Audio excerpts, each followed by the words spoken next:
What is going on, party people? Happy Sunday to you. Championship Sunday of all things. Europe's looking pretty wild, huh? We had a heck of a day and a great series to close it out. Quite a few great series today, actually. But instead of highlighting the championship, which I'm going to get to at some point this week, I wanted to do another Grudge match. I got a soft spot for Grudge match / rematches. I know we did one the other day, and now we are back with Moist against Karmine Corp in the quarterfinals. I'm sorry, semifinals.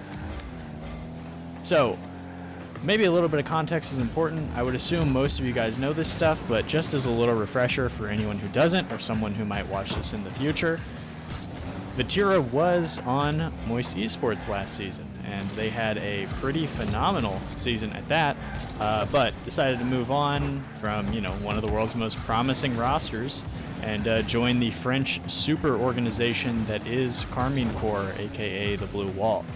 We are on with Vatira here, rocking the almost stock Fennec, but with some Cristianos to go along with it. But along with Vatira to join Karmine Corp also came Exotic. If you watched a lot of the World Championship last season, you saw that Exotic seemed to really pop for Simper Esports. Unfortunately, him and Chaussette got COVID, which they were still able to play, but I think that kind of hurt their chances.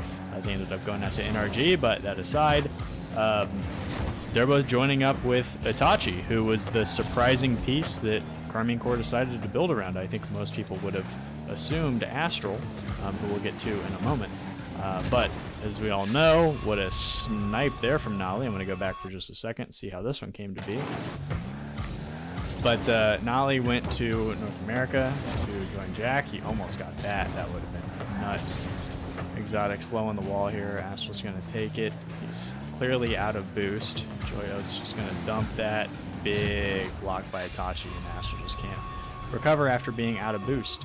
But Nolly jets for North America to join apparently Jack on Gen G, and AztraL went over to Moist on the other side of the pitch here. So it was basically, in some ways, a AztraL for Vatira trade, although that's not exactly how it worked out, but you catch my drift.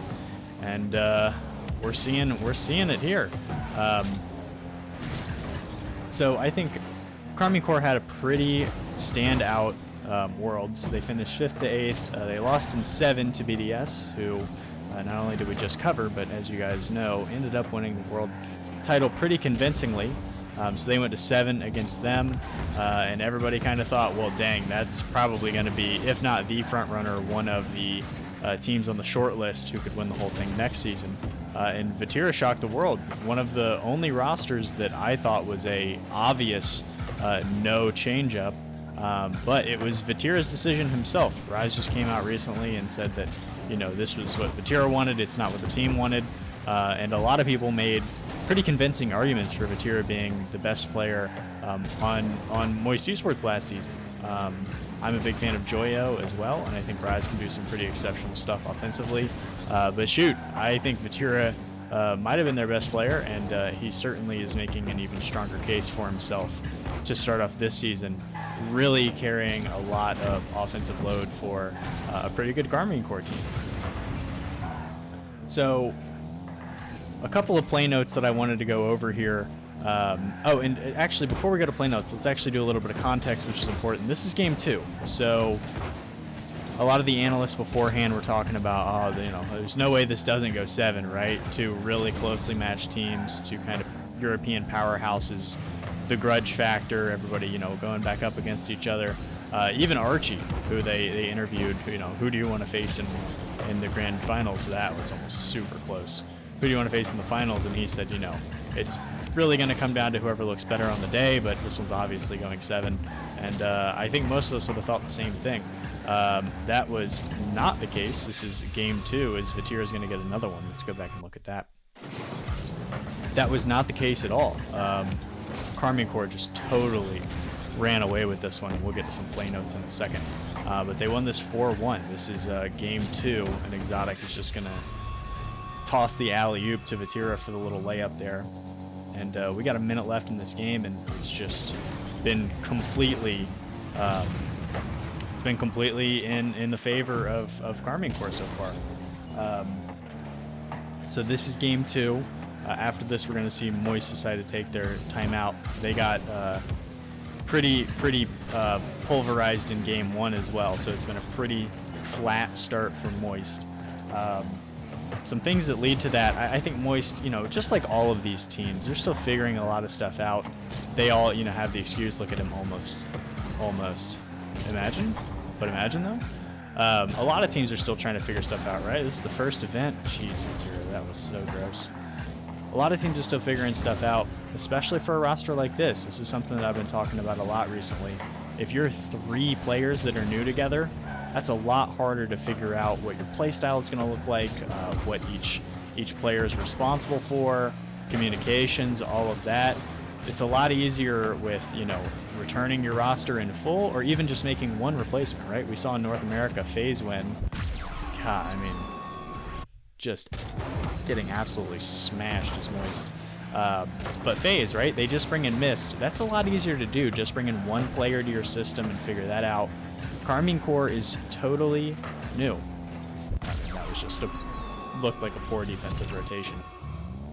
But this one's another stomp, right? So something that I've noticed a lot from Moist, and we're going to watch the closeout game as well after this. But let me actually hold that thought as we wrap up here. Let's go over some stats, see what we're looking at. Rise with 7 saves. Incredible. I mean, you can see the saves from Moist on the stat sheet. That looks really impressive, right? 12 saves in a game. But that's just because of an absolute pounding delivered by Karmine Corp here. But let's take a brief intermission, and we'll be right back with the closeout game 5 to talk about some play notes, talk about what we've seen from Moist so far. All right, we are back for game 5 here. We're rocking with Exotic with the new, pretty mid Karmine Corp decal, if I do say so myself. As a big fan of their ripoff of the basically Yankees pinstripes last season, this one's pretty mid, but it's not too bad. But Exotic here, another new joiner to come over. Rocking with him. He had an excellent series. His 7 goals over the course of this series was just as many goals as the entirety of Moist Esports over the course of this series, just to give a little litmus for how lopsided this series was. But we said before we cut to the next game, we're going to talk some play notes. If you guys, have different opinions, I'm sure you do. That's the exciting part about our esport, is that we are still kind of figuring out how we talk about this and what we're viewing. But for me, I am a big believer in this Moist roster. I think they can do a lot of damage over the course of the series. I mean, just another kickoff goal. That's something that Moist struggled with that they'll have to clean up. But besides that, in a more general sense, I think Moist's biggest pain point that I've been able to see in the eye test is that Rise and AztraL really seem to trip over each other a whole lot. Sure, some of that is, being new to each other, but it just seems like a lot of it is just a lapse in comms. I obviously have no what a pass from Exotic. I mean, this must be strong comms, right? I don't even think he can see him on the camera. Up near where nobody else is. I thought she's going to dump it down, and then... Oh, I must have gone back a little further than I thought. Nice dunk, plays it right inside to get that 50. Oh, he sees him. What a... Oh my god, that's gross. But it just seems like a lapse in comms. A lot of double commits from Rise and AztraL, just kind of tripping over each other defensively. I know that AztraL isn't necessarily known for being, the absolute best communicator in the game, but he's so mechanically gifted. I'm sure that's something that, these are all players who have a lot of expectations of themselves and of their results, so I'm sure they're going to spend time figuring that out. But that seems to be one of the biggest issues thus far. The other one is just Joyo, just trying to figure out where he's supposed to be on this team. Obviously, uber talented. I thought there was a strong consideration for him being the best player in Europe at different points throughout last season. But he's, taken a dip in the amount of shots he's taking. He's just taken a dip in his, viability as an offensive option. Seems to be somebody who's more of a glue guy who's, able to fuse around and play around what Rise and AztraL are trying to do offensively. There's going to be some more moving and shaking that's going to come along with that. But those have been the big things for Moist. And even with those struggles, they've still been able to, you know, they took down Team Liquid, who missed this read on the back wall. Able to take down Team Liquid, who has their own issues, and we'll get to them in another video. Who is this, Rise? It's such a tough read, though. He made contact, too. But, you know, Moist kind of limped into this series. They didn't have the most convincing, even though they went 3-0 to get into the playoffs. They were able to take down some teams that they're better than. But yeah, that's kind of my immediate thoughts on Moist. Obviously, we're just going to need to see more of them. And real quick, this scoreline, it's already 4-1. And we still got 2 minutes of game left. Half the game still left, rather. But, you know, Karmine Corp was all over them. We'll talk a little bit of game here in a second. But let me just hit you guys with a couple of stats real quick that I thought were important. To talk a little bit more about the struggles that Joyo has had, he left this event with the 4th lowest goal participation of the entire event. And of course, sometimes that's tactical, right? Players like Extra pretty commonly sit in the bottom 10 in participation, but, you know, Extra means so much to the BDS team. But for Joyo, it seemed just kind of more of a product of how the play was going and less tactical, if that makes sense. He's just still trying to figure it out. Moist averaged 7 shots per 5 minutes over the course of the series, but I'm sorry, over the course of the event. But in this series, that was Rise, I think. Let's go back and check that. But in this series, they only averaged 5 shots per 5 minutes. Pretty exceptional carry and double there by Rise. It's something he does all the time.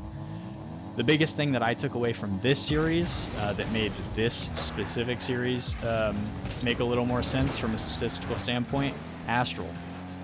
5 shots over the course of this whole game. Joyo almost with another negative angle double there. But AztraL only took 5 shots. And what I've loved most about Moist so far, outside of this series, of course, is just his offensive output hasn't taken any steps back from what we saw for Karmine Corp when they were at their best. AztraL, I think, is, you know, there's a strong argument for him to be one of the most gifted offensive players in the entire world for a pretty sustained amount of time. But in this series, he just couldn't crack through. And, you know, there's a lot riding on this series for the other 2 players, but there was a lot riding on this for AztraL too, right? He literally was on Karmine Corp last season. So that's a bit disappointing. And Exotic, we talked about how stellar he was. 7 goals. That matched Moist over the course of the series. And finally, something I had said on Twitter, shameless plug, something I had said on Twitter a couple of days ago.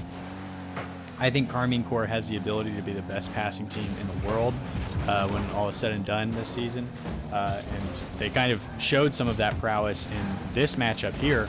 13 goals over the course of this series, 13 assists. So they assisted on every single goal they scored. They just looked for each other. And when we saw that nasty pass from Exotic earlier in this game to Vatira, that wasn't even the most impressive one that I saw over this event. Karmine Corp that's really something that they're looking to focus on and break teams down with. Their defense has been pretty suffocating. So I've been pretty impressed by this roster so far, as Exotic almost drops in a consolation goal there to end it. But yeah, guys, I was taken aback by the result of this series. I thought, you know, we would have got something a little bit different. But alas, this was the result we got. Moist looked kind of flat, but that is a dangerous place to start, because I think that takes away from how impressive Karmine Corp looked.